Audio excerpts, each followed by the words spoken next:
This training video provides a demonstration of creating and sending a service request for a local move to dispatching. It then details the dispatcher functions and duties carried out within the MoversSuite dispatching modules.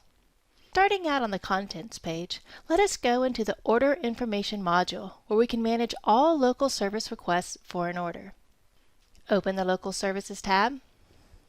From this tab, we can manage all local service requests for this order. So, we have received a request for a packing service. Let us create a new service by pressing Add Service. Enter the branch that is responsible for the packing work, and press OK. The service selected here drives other settings for the service, including the required hours calculation. Select whether the service is occurring at the origin or destination location on the order. We need to enter estimated carton counts for the service. Press CPU and enter the estimates. We also have the Import from Order option that pulls in the carton counts set for the order through the Move Information tab. Once imported, we can further modify the counts for this particular service. Press Save to keep these changes. The total count displays above the CPU button. The data and label for this field updates based on what service type is selected. If the service is weight-based, then the weight of the order displays in this field and is labeled Weight. In the case of the weight-based services, the application pulls the data from the weight of the order set through Move Information. The cartons or weight setting, along with other data, factor into the man-hours needed to complete the service. Enter the date or dates the shipper wants the service performed. If the packing service covers multiple days, then MoversSuite creates multiple service requests, one for each day of the spread. We just anticipate one day for the service. We also have an option here to control whether to create services that fall on Saturday or Sunday. Leaving this option checked ensures that no services are scheduled over a weekend. The branch controls which services are available to us. If needed, we can change the branch here and choose from a different set of services. The difficulty factor and hours drive one-way options affect the total hours required for the service. Say we know there are some high-valued items included in the pack. We can press Calculate and then account for fragile items' effect on the service.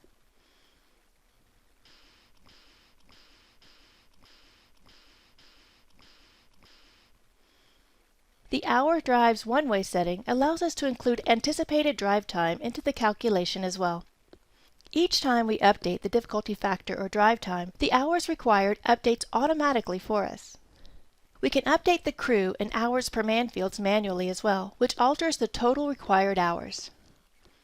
Or we can press the Calculator button to recalculate the total hours required based on predefined values. The Advanced option at the bottom of the window allows us to assign an extra stop as the origin or destination address of the service. The list of available addresses are pulled from the Extra Stops tab. If needed, we can also add an additional stop to the order as well. Once we have all the data set for the service, we can press Save. If we need to make changes to the service, we can press Edit Service. If we no longer want this or other services, we select them in the grid and cancel them. Of note, we will be unable to cancel any service that has been assigned or has a work ticket generated for it. View work tickets created for the order through this option. We also have the ability to quickly see the difficulty factors set for a service. Press Refresh Services to get the latest data, including the status values for services on this order. Data within the grid includes summary data on the service and some information from local dispatch, including the date the service was cleared. There are also two status types that display in this grid. The status that appears in this column are those that pertain to the service. New service requests remain idle until sent to local dispatch. A status of pending displays when the service has been sent to dispatch but is not yet committed or cleared. A reserved service is one that has been committed to by dispatch, but there are no crew and equipment assignments yet. Once the crew and or equipment assignments are made to a service, the status is set to dispatched. Conversely, if the status is not cleared, then the dispatcher declined or canceled the service. Dispatchers have the ability to set the dispatch status for the service to certain company-defined values, such as crew left for job or job complete. This allows us to keep up on the state of the service in dispatch. When ready to notify dispatch that the service is available, select one or more service and press the Send to Dispatch button. A confirmation dialog appears. If we wanted to, we could add a note to the dispatcher. When Send is pressed, the services show in local dispatch within the Requested Services queue.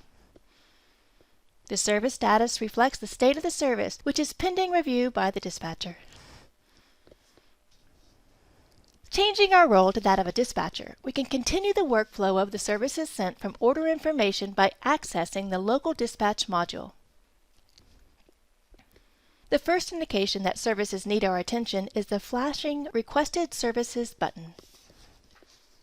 The count of the services sent for this particular service branch displays within the text of the button. Clicking this button, we see all pending requests. We can readily access any notes that were attached to the service. If we need more information on the order, we can view the order notes and view key information on the order through Order Details. This option opens a separate window. Many MoversSuite windows remain open while you work in MoversSuite. Further, all windows update to reflect the order or a record currently accessed. How this is important in local dispatch is that you can have the Requested Services screen open and click on a pending service. The Dispatch Center updates automatically to display all services for that given date. This allows us to view the day's work and plan accordingly. The Order Details screen also remains open and updates to reflect the order accessed while we work in local dispatch. We can minimize these windows and arrange them in a manner that suits our needs. There is a lot of great information that displays on the order details, including the shipper contact information, salesperson, coordinator, weights, key dates, etc. Additional tabs here include the Agents tab, where we can see the agents assigned to the order, and the Account Profile tab, which details the accounts assigned along with any authorized services for the national account. Options available to us from the requested services include the ability to edit the service. We can decline a service or provide some feedback to those managing the order.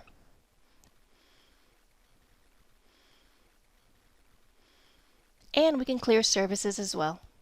This moves the services from this screen to the Dispatch Center. By default, the Dispatch Center displays services for the current date. We can change the service date spread to any range we need.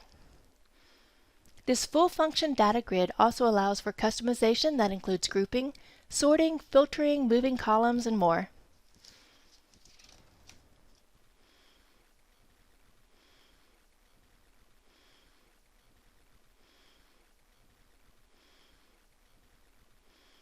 We have the ability from here to highlight the service or services and assign a service time to them.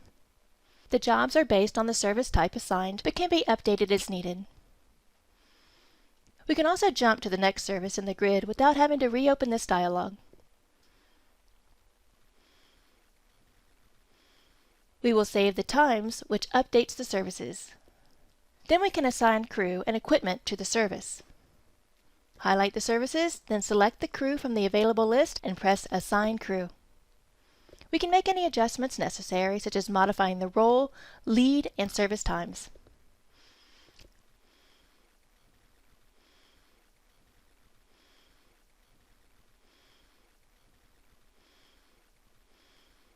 Pressing Save stores the assignments and updates the grid. We could have bypassed the assignment screen by double-clicking within the crew listing. This auto-assigns all selected crew to the selected services. We reserve equipment the same way we assign crew. Highlight services, select the appropriate resources, and press Assign. We can also double-click here to auto-reserve equipment resources. And we can remove assignments as well.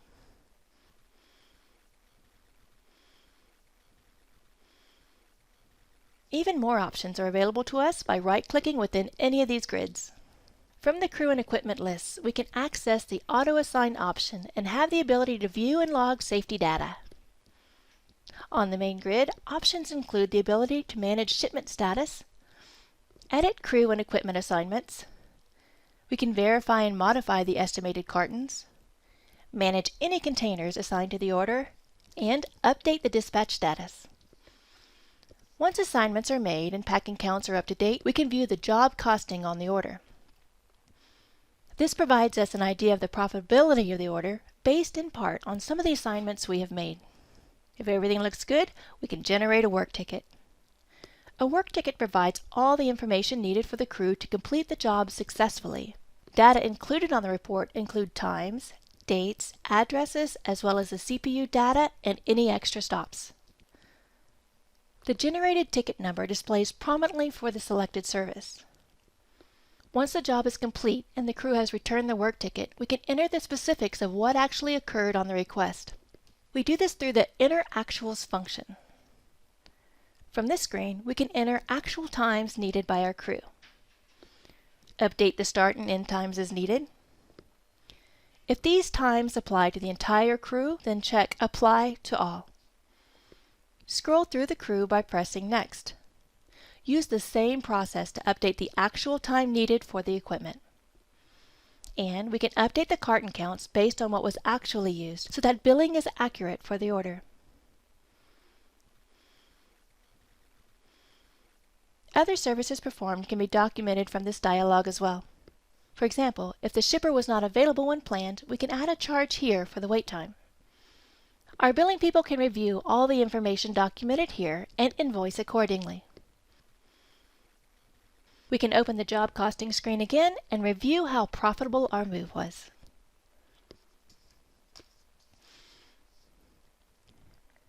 Switching to the role of a long-distance dispatcher, we can add some hauling assistance to the order. We do this through the long-distance dispatch module. Here we use the find to create a list of orders that populate this grid. If desired, we can narrow the search down to a specific order or specific area or date range. Orders displaying in the Orders tab are available for assignment to a driver. To assign them, simply open the Current Driver Activity tab, locate and select the driver we want. Options available to us here include the ability to add a new trip, add the order to an existing trip, or delete an order, which removes it from a trip. This tab displays all open trips assigned to a driver. Like many MoversSuite grids, we can modify this grid to suit our needs. For example, we can group by trip number, and we can expand the trip listing to view the orders assigned to the trip. Now let's create a new trip for our order. Press Add Trip. A dialog appears displaying what the new trip number will be. We can select our order from the list. Again, the list of orders here is the same as what displays on the Orders tab. If we need to update this list, we would need to go back to the Orders tab and rebuild the list using the find. Verify the move information. Press Save to add the trip to this driver. Additional options here allow us to request advances for the driver and mark the trip or trips as complete. Options available through a right-click menu include the ability to view and manage the shipment status and to add information regarding a non-MoversSuite order. We also have the options that allow us to change the driver and/or change the trip. We would use this option if we needed to move the order to a new or different trip number and/or if we needed to move the order or orders to a different driver. Other options include the ability to add some comments, possibly to notify other dispatchers of the particulars related to an order or trip.